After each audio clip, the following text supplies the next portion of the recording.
मैं विशंभर मरकाम। इस कोयतूर जन यूट्यूब चैनल में आप सभी का स्वागत है। अगर आप हमारे कोयतूर जन यूट्यूब चैनल को सब्सक्राइब नहीं किए तो सब्सक्राइब कीजिए, लाइक कीजिए, कमेंट कीजिए। तो दोस्तों, इस चैनल में अपनी विचार रखने से पहले मैं अपना परिचय बता दूं। मेरा नाम अजीत कुमार उदय, कोयतूर युवा संगठन जिला अध्यक्ष। आज मैं हमारे बीच उपस्थित अनार्य अधर्मी जेलिंगो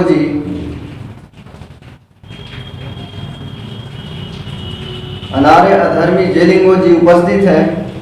तो मैं इसके बीच में आज अंतरजातीय विवाह के संबंध से प्रश्न करूंगा और हम जानना चाहेंगे इस प्रश्न का उत्तर।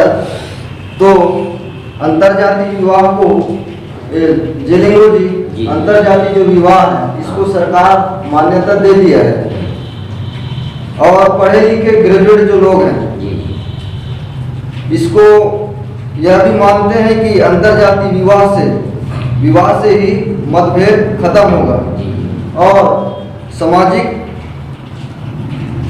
समस्या बनेगी। इसमें आपके समाज का क्या राय है? सर्वप्रथम तो आप सभी को मेरा सादर सेवा जोहार। साथियों, हमारे बीच हमारे एंकर साहब बुद्धि जी ने बढ़िया से सवाल किया कि अंतरजातीय विवाह और सामाजिक समरसता की बात हुई। आज सरकार तो मान्यता देती है और अंतरजातीय विवाह को ग्रेजुएट लोग, पढ़े लिखे लोग भी कहते हैं कि वैसे अंतरजातीय विवाह से सामाजिक समरसता बनेगी और आपसी भेदभाव खत्म होगी। तो उसको तो ये लोग अभी कह रहे हैं, सरकार तो इसको अभी मान्यता देती है। लेकिन रही बात हमारे आदिवासी समाज में और अन्य समाज में, तो हमारे आदिवासी समाज में इसको तो अंतरजातीय विवाह को तो कब का मान्यता दे चुके हैं और अंतरजातीय विवाह से हमारे समाज कभी परहेज नहीं किया है। एक बहुत बड़ी व्यवस्था बनाई हुई है हमारे समाज में कि अंतरजातीय विवाह के संबंध में। अब लोग कहते हैं कि ये लोग समाजवादी लोग हैं, अंतरजातीय विवाह को ऐसे ऐसे करते हैं, रूढ़िवादी लोग हैं, ये हैं वो हैं, बोलते रहते हैं। लेकिन ऐसा एक्चुअली में नहीं है।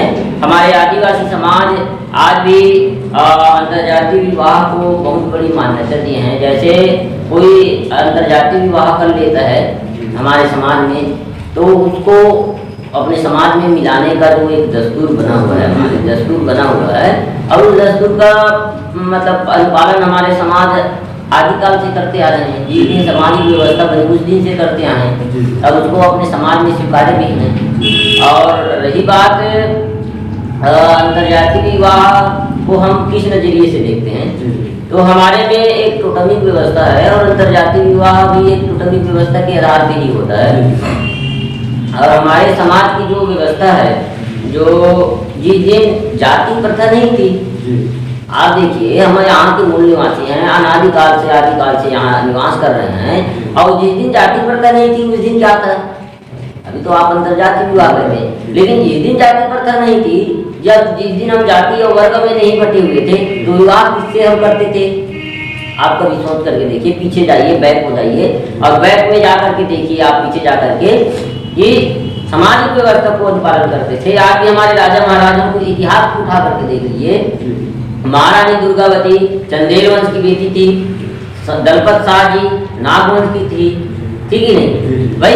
तो आज भी उस समय जाति प्रथा को, उतना जाति प्रथा को मान्यता नहीं दिया गया था।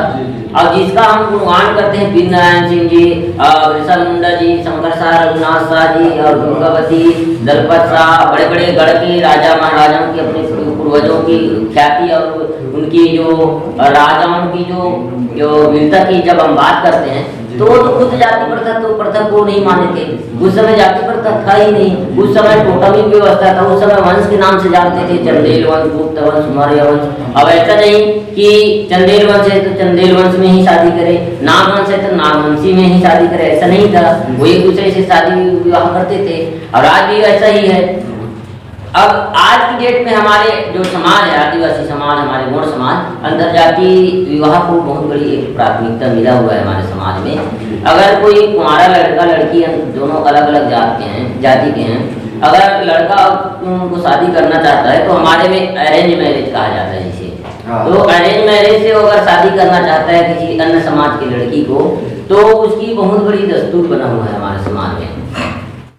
तो जब वो अरेंज मैरिज करना चाहती है तो जो हमारे में अरेंज मैरिज करेगा तो क्या है, गोत्र व्यवस्था है भाई, जात गोत्र नता की व्यवस्था है। तो जात गोत्र नता मिलाने के लिए हमारे समाज में है कि पहले लड़की है जो लड़की को लड़का का मामा गोत्र नामा में गोद देगी और उसको अपने गोत्र में शामिल करेगी, और वह गोत्र में शामिल होने के बाद वह लड़की उसके मामा की गोत्र के अनुसार उससे उनका विवाह होगा, दस्तूर होगा, क्योंकि खुशेरा विवाह अरेंज मैरिज में खुशेरा विवाह है। तो उसका जो नेम दस्तूर लड़की का मामा जो लड़का का मामा जो लड़की का बाप बन करके उनका कन्यादान करेगी। ये प्रकार की व्यवस्था हमारे हरिहर मड़वा में शादी करने की व्यवस्था आज भी खुशेरा शादी में बना हुआ है। आज भी बस्तर में जाकर के देख लीजिए प्रचलन आज भी चालू है। हमारे में कोई जातिवादी जाति पाति का भेदभाव नहीं है साथियों, और आज भी हमारे समाज इन सब चीजों को नहीं मानता।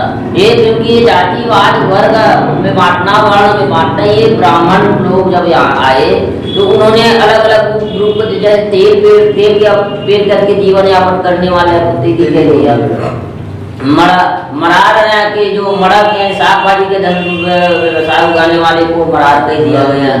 तो और जैसे हल चलाने वाला, हल से हल भी हुआ, मतलब कुर्मी लोधी हुआ, तो इनको उनसे अलग मतलब देखा तो उन्होंने कहा कि ये लोग अलग अलग करते हैं, विचित्र प्रकार के यहाँ लोग हैं, कोई और कुछ करता है कोई और कुछ करता है, तो इनको अलग अलग नजरिए से देख करके अलग अलग नाम दे दिया, उसके रास्ते में चलते गए। तो साथियों ये सबको हमको छोड़ना है। और पहले बात में जो ग्रेजुएट लोग हैं उनको भी समझना है कि रूढ़िवादी में भी, रूढ़ी प्रथा में भी हमारी जो अंतरजातीय विवाह को बहुत बड़ी मान्यता दी है।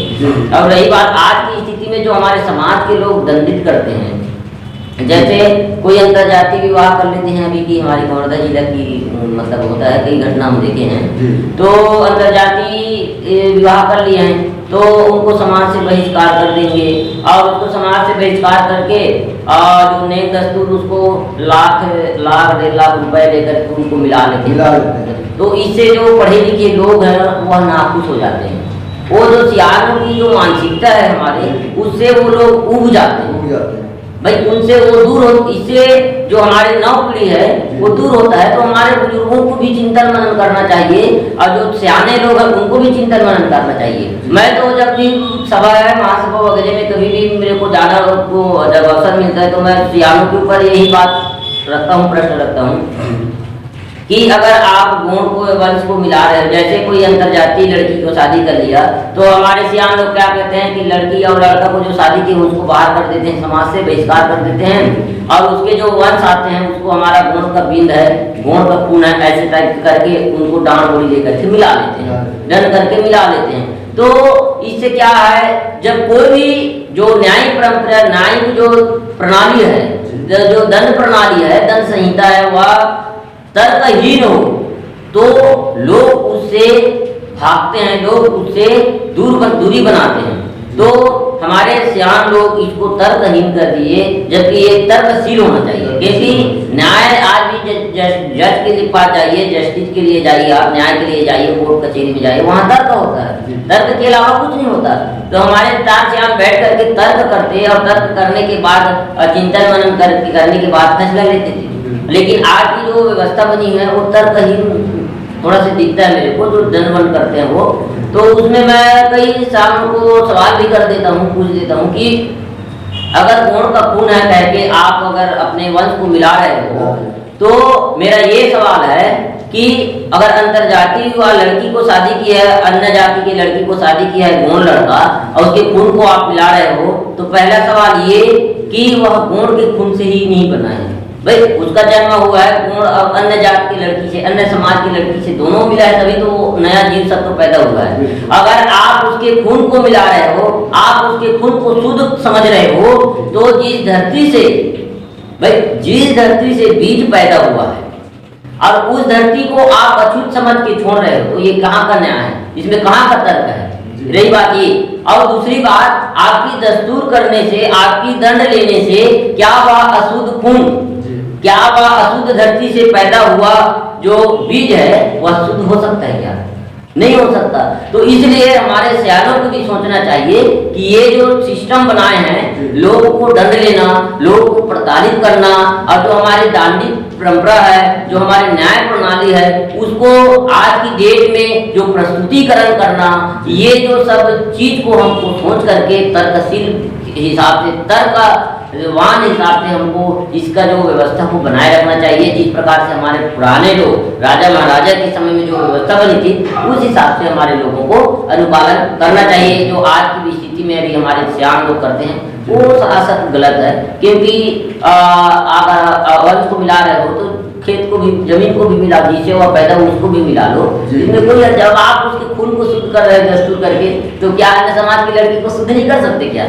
नहीं कर सकते? कर सकते हैं। तो इसको हमारे मानव में एक समान समझना चाहिए और जाति प्रथा को तो खत्म कर देना चाहिए, क्योंकि जो समाजवाद व्यवस्था है और जो जाति प्रथा खत्म होगी, मनुवादियों की जो व्यवस्था खत्म होगी, तभी हम एक होंगे, तभी हम इन मनुवादियों को सही जवाब दे पाएंगे। ये न था हम लड़ते रह जाएंगे और आपस में हमको लड़ाते रहेंगे, बस इससे कुछ नहीं होगा। तो रिंकू जी, मेरे मन में एक सवाल और उठ रहा है। जैसे वर्तमान में अपना जाति प्रथा वाली बात रही, जाति में हम सब बटे हैं। जी जी। इस आधार पे अगर देखा जाए, जो अंतर जाति विवाह होता है, जी जी, इसमें जो सबसे ज्यादा आदिवासी जो अंतर जाति विवाह करता है, इसमें जैसे अंतर जाति विवाह करता है तो इसमें आदिवासियों का जो जनसंख्या है, इसमें मेरे हिसाब से जो घटते क्रम में आ रहा है ऐसा लग रहा है। लेकिन इसमें विचार अब भाई जी, इसमें जैसे अंतरजातीय विवाह करने से आदिवासियों की जनसंख्या घट रही है, अंतरजातीय विवाह करने वाले आदिवासी लड़कियों को आरक्षण से बाहर करो, इस प्रकार से मांगे तो चल रही है। लेकिन अंतरजातीय विवाह में अकेले कुछ नहीं होगा, क्योंकि यहाँ मुगल आए, यहाँ आर्य आए, सभी लोग आए, वो तो अपने साथ में अपने बहन बेटियों को लेकर कितने ही आए थे, और वहाँ वो लोग सैनिक लेकर के आए थे, और सैनिक लेकर के आए थे, यहाँ पुरुष सैनिक आए थे, और यहाँ की बेटी बहन से उन्होंने संबंध बना करके अपना वंश विस्तार किया। तो आप बताइए किस आधार पे अब आदिवासी को कह रहे हैं कि अलग है, वो लोग अलग है।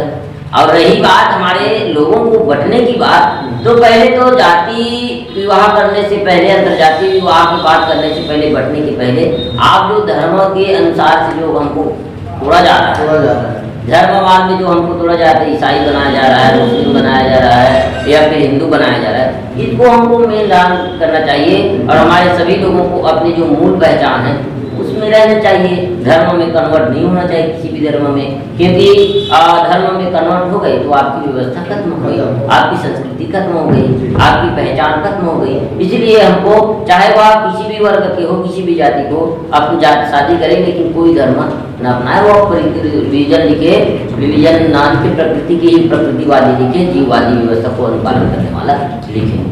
तो इसमें समाज की व्यवस्था नहीं बनाया है ना, कि अभी सिर्फ जाति को ही लेकर के मतलब अंतर ये जो विवाह होता है उस पर डिपेंड कर दिया है। अभी तो ये व्यवस्था समाज बना ही नहीं है, अभी सिर्फ जाति को लेकर के विवाह हो रहा है। अब देखो, जाति जाति में विवाह करना, समाज समाज में विवाह करना, तेली से शादी करेगा, मरार से शादी करेगा, गोंड से शादी करेगा, बैगा से शादी करेगा, यानी हमने अपने कुछ समुदाय में ही सीमित करके रह गए हैं। जैसे अब हमारे इधर के लोग या पवरदा जिला के लोग कहते हैं अब हमारे ही गोड़ समाज में बिलासपुर तरफ शादी करने के लिए ही जाते, उतना दूर है, कहाँ वहाँ जाकर के शादी करेंगे, हमारे अपने ही वर्ग में। यानी क्षेत्रवाद, समूहवाद, गांववाद, जिलावाद, इनमें हम सिमट करके रह चुके हैं। अब जब तक हम वैवाहिक लेन देन दूर में नहीं करेंगे, और जब तक हम छत्तीसगढ़ के गोंड मध्य प्रदेश के गोंड से नहीं करेगा, और छत्तीसगढ़ के गोंड उत्तर प्रदेश के गोंड से शादी नहीं करेगा, तब तक उसका बौद्धिक विकास और उसकी जो संस्कृति की आपसी तालमेल नहीं बन पाएगी। और इसलिए हम सभी को इस सब तरफ से अपना विस्तारीकरण करना है, और हमारे में विस्तारीकरण नहीं है, हम एक वर्ग में, एक समुदाय में ही सिमट करके रह गए हैं। इसको हमको, इस जंजीर को तोड़ना चाहिए। जी जी। तो बहुत बहुत धन्यवाद जयलिंगो जी, हमारे कोयतुर्जन इस यूट्यूब चैनल में इस अंतरजातीय विवाह के संबंध से जो विस्तार पूर्वक जानकारी दिया, तो मैं सभी लोगों को मैं फिर से पुनः मैं सादर जवाब करते हुए इस कोयतुर जन यूट्यूब चैनल जो है इसको सब्सक्राइब करें और बेल आइकन को दबाइए और आने वाले समय में जो हमारे नए नए जो वीडियो बनता है वो आप तक के पहुँचे। बस इस विचार के साथ मैं अपने वाणी यही विराम करता हूँ। जय सेवा, जय पड़ापे, जय बड़वानी। जय